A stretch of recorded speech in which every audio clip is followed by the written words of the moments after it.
Hello, everybody.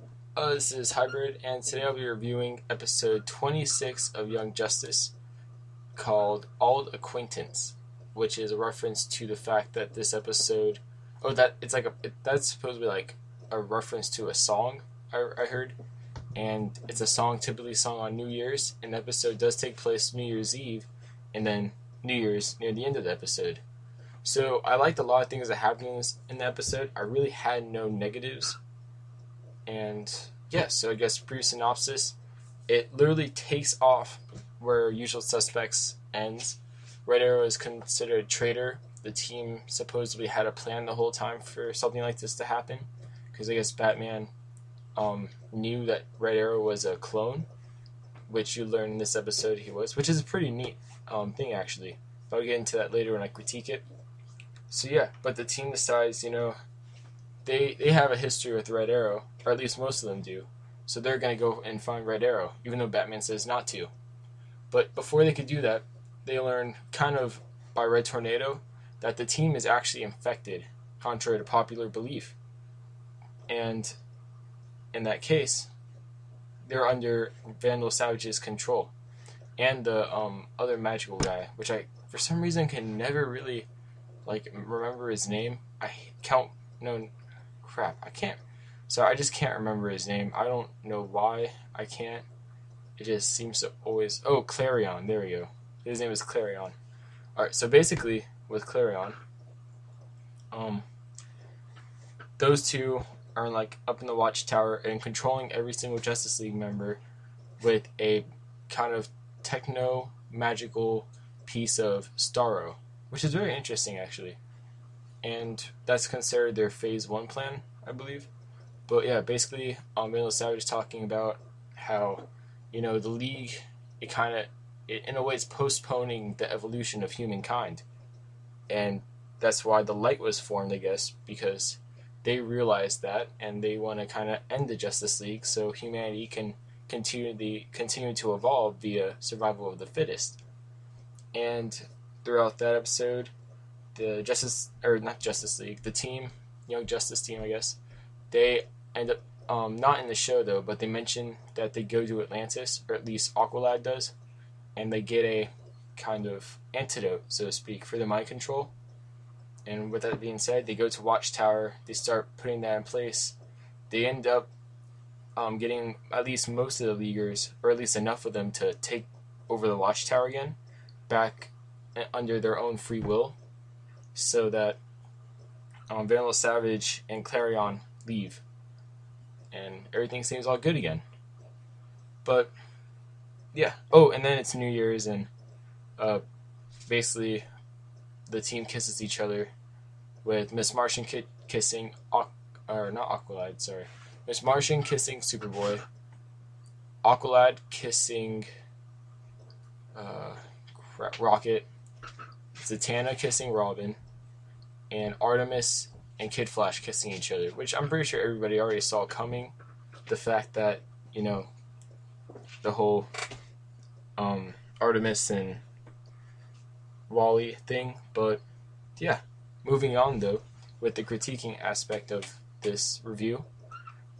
I liked a lot of things about the episode. I took notes during the episode. I always take notes in my reviews, believe it or not, because for things like this, a lot of things happen. So yeah, basically, the first thing I really liked was the story. I love the continuality of Young Justice. It's really nice to see a animated show kind of take itself somewhat seriously, and just doesn't have really ridiculously themed episodes that a lot of animated shows seem to try doing for some reason. But yeah, the whole thing with Red Arrow being a clone, really nice. The light thing, that's really, that's still going on. That's pretty cool. I really appreciate the fact that the writers of the show are really making sure everything fits to place, so to speak, And then also, I gotta give props, whoever designed the look of Hawkman for this show. I really like how Hawkman looks. He looks like a boss, pretty much, and I really like that, because usually heroes considered second-rate heroes and not like the main ones that need all the fancy stuff, they usually get pretty crappy outfits. And the look of Hawkman in this episode and other second-rate heroes, you could say, even though I don't believe in second-rate heroes, especially if they're in the Justice League. But yeah, they all have pretty good outfits for each one of them. And then also, another thing I liked was the actuality of like the fight scenes, considerably the ones regarding, let's see, there's a lot of them, but I'm pretty sure the one that really showed how, the writers actually were thinking, oh, how would they actually deal with this if it were to happen and not goof around with it, would be when Red Tornado, Red Arrow, and Black Canary came back to the Watchtower. The way that the Control League members just took them out, that's probably how they would do it if it was actually happening.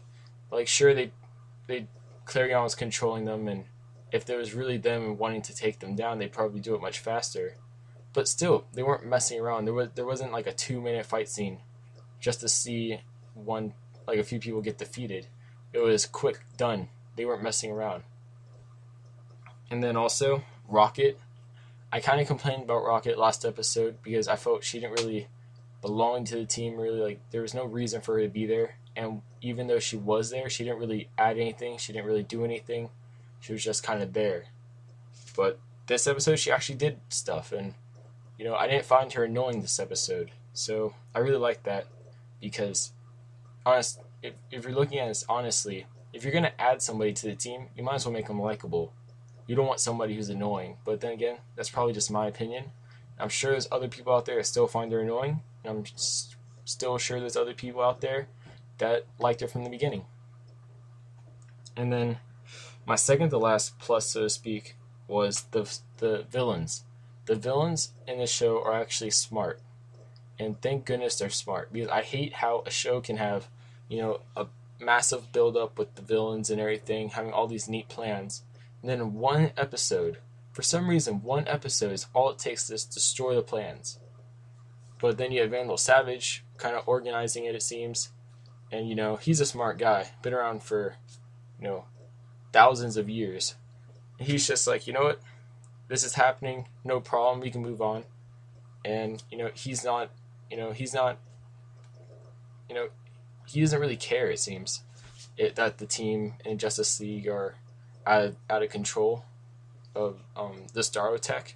They're just like, you know what? We can move with this. Just go with the flow. And I like that because I know I mentioned it earlier that villains usually, they build up all these plans and then it just takes one episode and whatever the superhero team is, they win as always, and then the plan's over. But in this show, even if the heroes seem to win, it feels like the heroes didn't win. It always feels like the villains of this show are a step ahead, which they should be, because the main heroes of this show are partners or sidekicks of Justice Leaguers. So you shouldn't expect the villains of Justice League members to be on par with sidekicks. And I'm glad they kind of show that there shouldn't be a way that the team can really defeat these heroes. Or at least not when they're like this, with Vandal Savage and Clarion having such a tightly woven plan. Oh, and the light as well. But then my last kind of plus was the ending. I thought the ending, the New Year's thing, that was pretty funny. Kind of nice light part to it. But I also liked how with the ending, it kind of sets up for a lot of other things. Like, what's phase 2? Like, we don't know what it is, but that leaves a lot of room for what could be. And then Match got taken away. The whole, the real Speedy, like, what's going to happen with him? Is he going to come back, take another identity? Who knows? So there's so much room for this, and I really like how they left it, because there's so many doors you can go into. And it's just great. But, yeah, that's pretty much it for my review. I recommend watching it when it airs. You can DVR it, but, this was a good enough episode where you wouldn't feel bad about, watching it live and not waiting if you want to do something else at the time. So yeah, but just for those who stayed after the episode, it's kind of credits aired. Who else saw Blue Beetle, Wonder Girl, and possibly Red Robin, or at least a new Robin costume at the end? Like, I thought that was pretty cool. I personally like Blue Beetle, and I like the whole Red Robin thing. I'm not see I'm mixed feelings about Red Robin because they could go with the Jason Todd Red Robin, which is very unlikely considering the fact that Dick Grayson's still Robin. So that makes it more of a whole Robin, Dick Grayson being Red Robin, or just him getting a new costume. But yeah, that's pretty much it. And then Wonder Girl, nothing against her. I like Wonder Girl as a character, but that might kind of add some tension between Miss Martian and Superboy, since of the comic book backstory between Wonder Girl and Superboy. But yeah, that's about it. I liked also how, Superman kind of finally is starting to step up for Superboy and be more of a father figure, it seems. But yeah, I think I said but a lot this episode. So yeah, thanks for watching my review. I will be doing a Ultimate Spider-Man review tomorrow, I believe, and then I'll be doing another Easter egg, which will be Iron Man 2. So if you like those, go to my YouTube channel, check those out. I'll be posting them on comicbookmovie.com as well, as I always do. And this has been Hybrid, and thanks.